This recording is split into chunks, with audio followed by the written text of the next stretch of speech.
Good evening. I hope everybody had an amazing Christmas new, and I hope you are going to have a wonderful and blessed new year. With everybody, just go after your dreams. Don't stop dreaming, because one day they're going to come true. I'm going to be speaking about Rosa Parks. She was an American civil rights activist.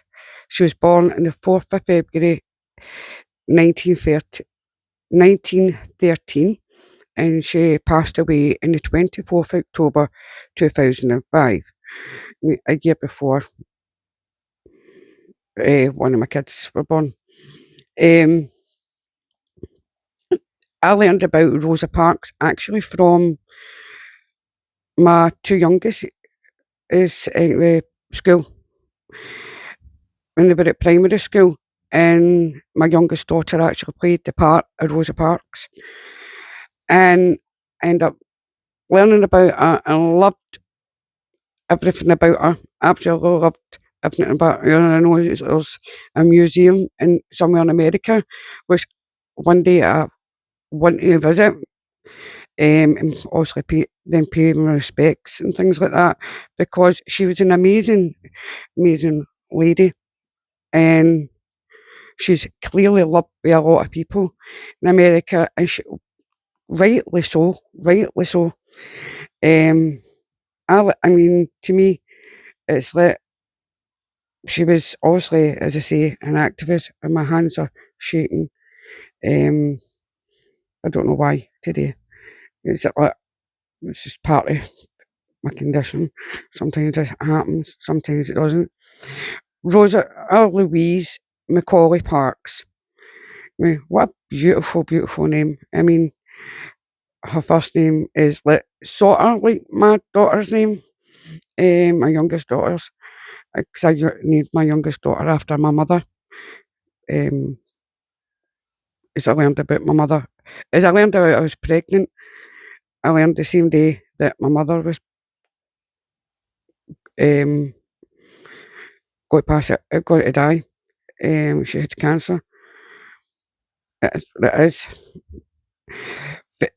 Obviously, Rosa Louise Macaulay Parks, February the 4th, or she was born on February 4th, 1913, and obviously, as I said, passed away the 24th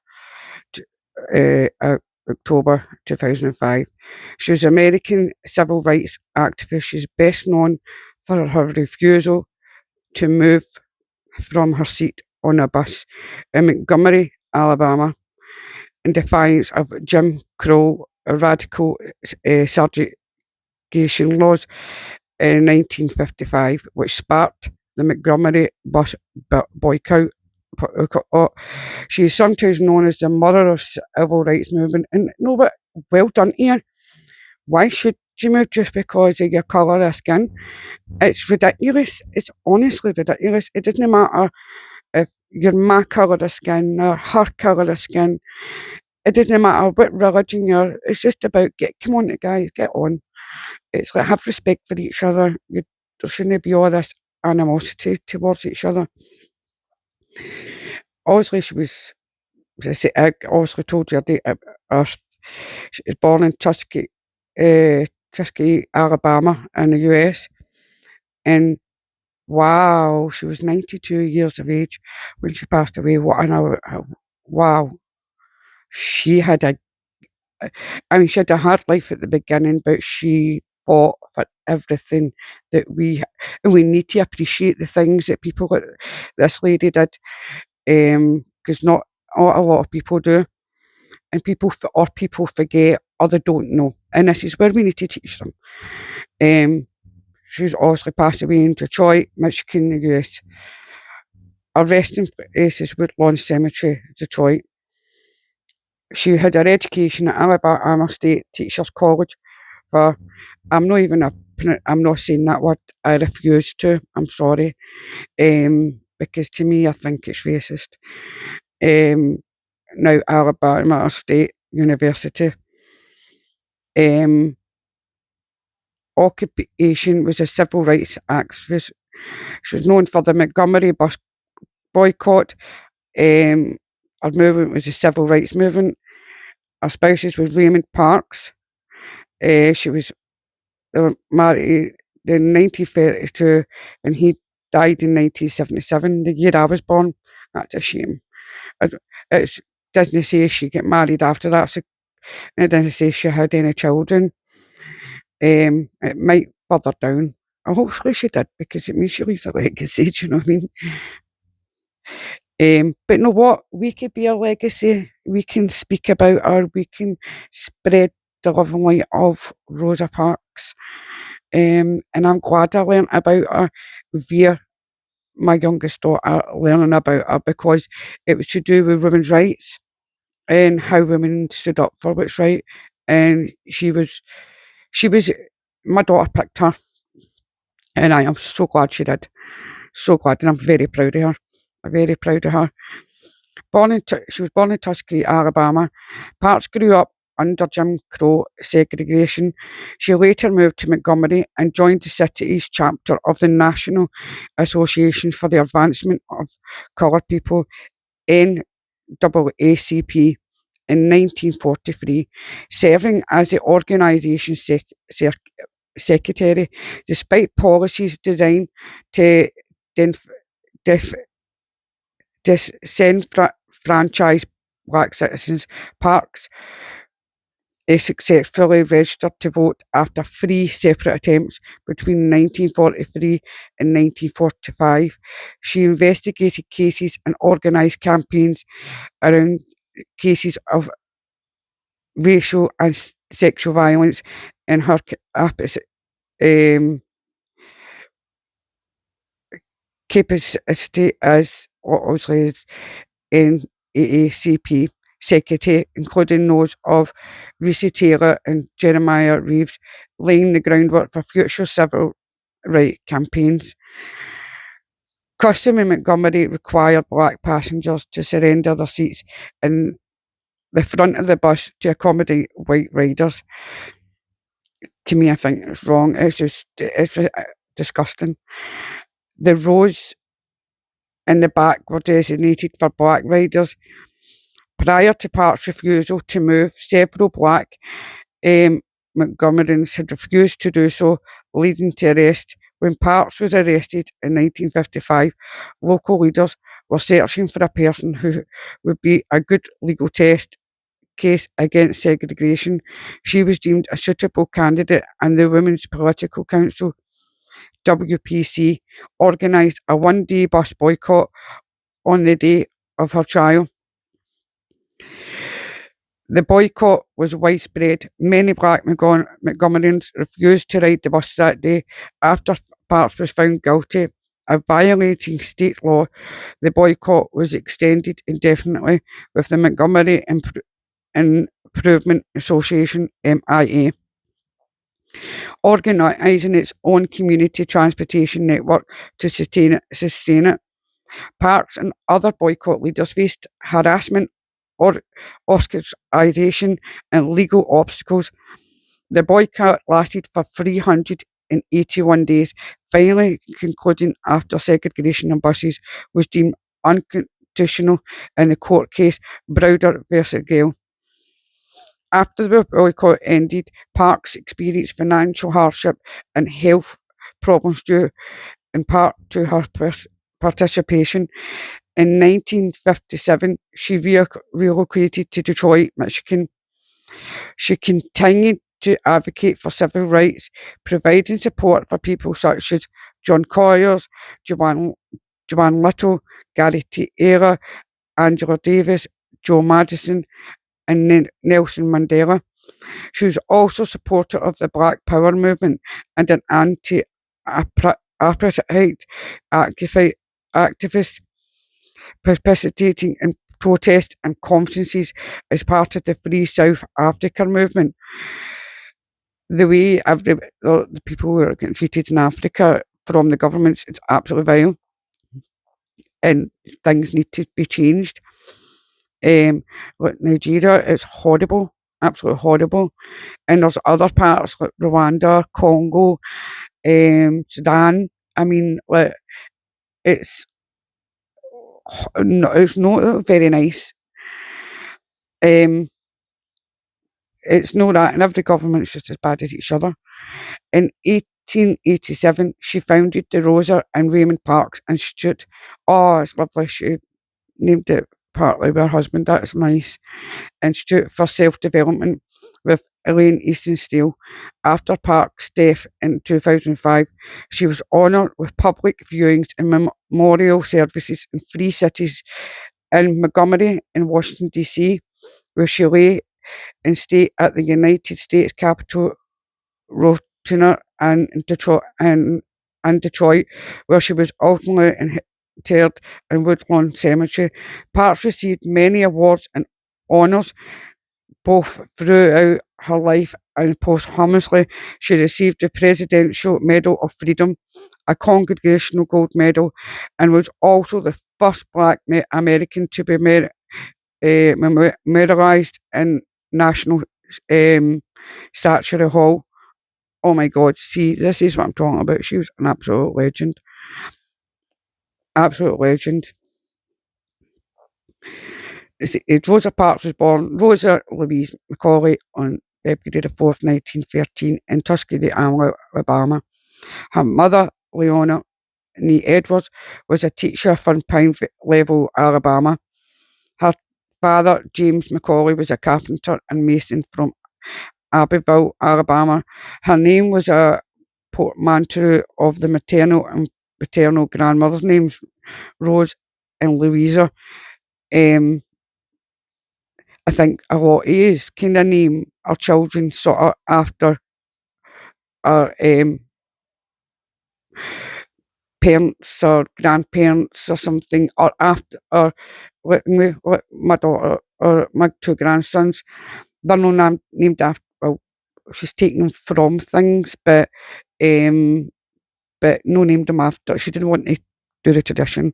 I mean, it's like I kind of give my kids long middle names just to save the argument. Because it's like I've got 5 boys and 2 girls. So, and especially my youngest daughter, she had to be named after my mum. That was her last dying wish, and so I did.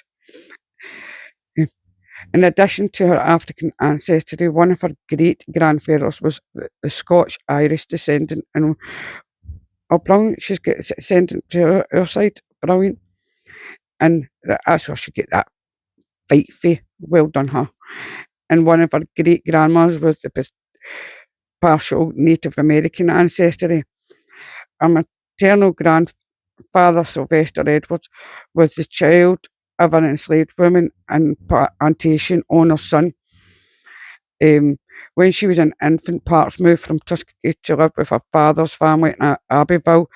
When Parks and her parents arrived, the house became too crowded, and Parks' father was seldom home because of the literate nature of his job. As a result, Parks' mother left Abbeville with her and the two relocated to Pine Level to live with Parks' mother's family. Sometimes that happens, isn't it, when other parents not about. But there's nothing wrong with being a single parent. I've been a single parent for a long, long time. And my children are adults now, so I've brought them up for them very small. Not anyway, and I've never been in trouble, nothing.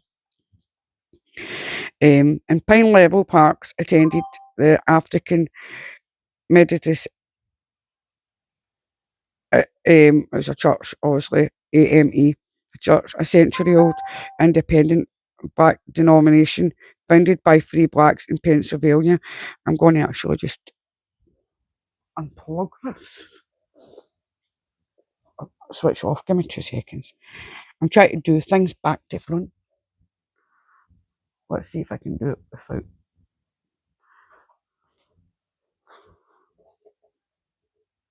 Let's see. Yep. It's because the phone I'm using is connected to Bluetooth. Because I'm partially deaf, so I like to, I've got to amplify things. I don't like using my hearing aids all the time because they get sore in your ears. If anybody's partially deaf or deaf, they'll understand that. and founded by three blacks in Philadelphia, Pennsylvania. In the early 19th century, she was baptized at age 2. She remained a member of the church throughout her life.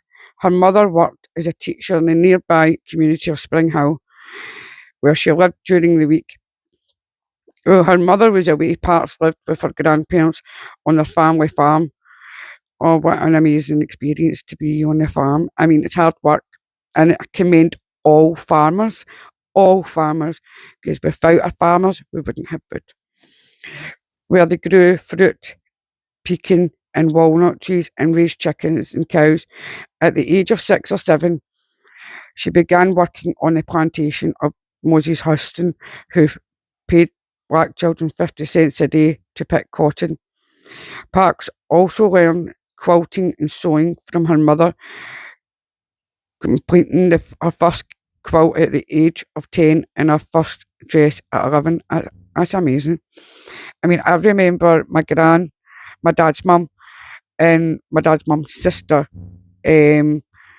obviously knitting, and they tried to teach all us kids, obviously, how to do knitting. And I mean, I would sit, but I would sit and listen to them, but I wouldn't.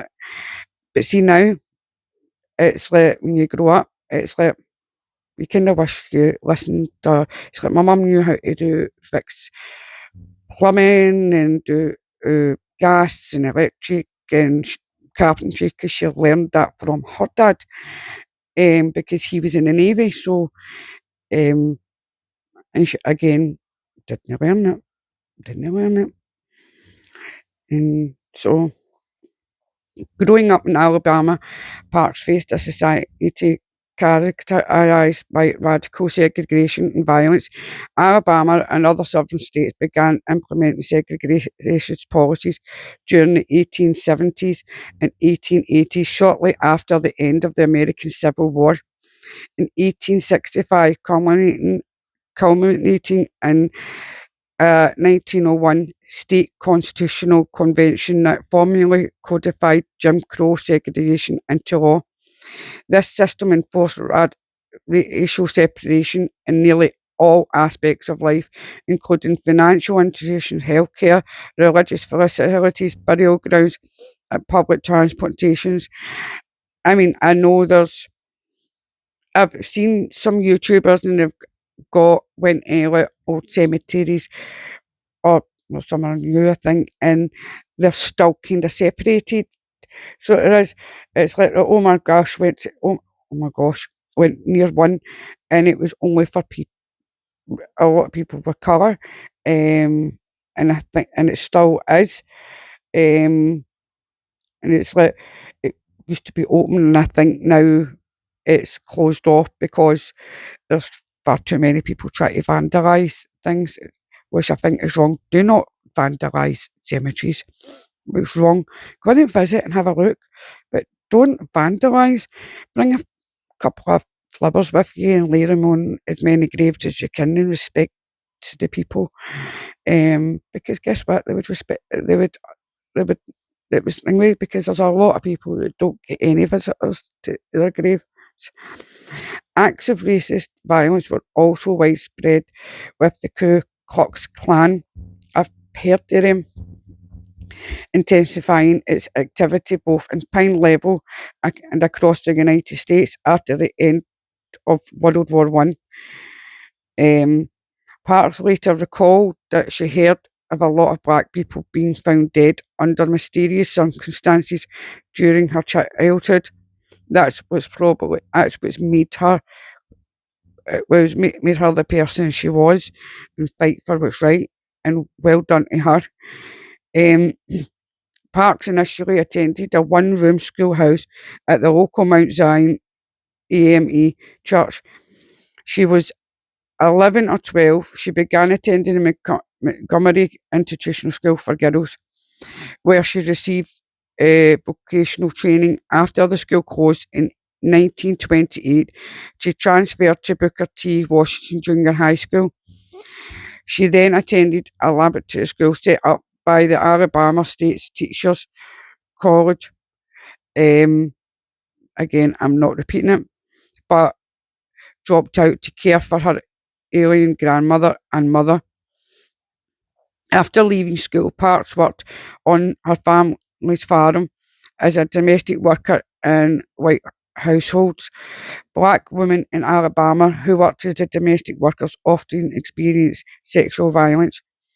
During 1950s or 60s, Parks wrote an account of an incident where a white man named Mr. Charlie attempted to sexually assault her. In her account, she claims that she verbally resisted Mr. Charlie's advances and denounced his racism. The account concludes with her attempting to ignore him while reading a newspaper. Though the account may have been partially or entirely fictionalized, biographer Jean Ferris notes that many of the elements of the account corresponded to Park's life, speculating that Parks wrote the account as an allegory to suggest larger themes of domination and resistance, or that given that more than 25 years had passed before she wrote the account down, she augmented that she said to Charlie that evening with the points that she had wished to make as she resisted advances.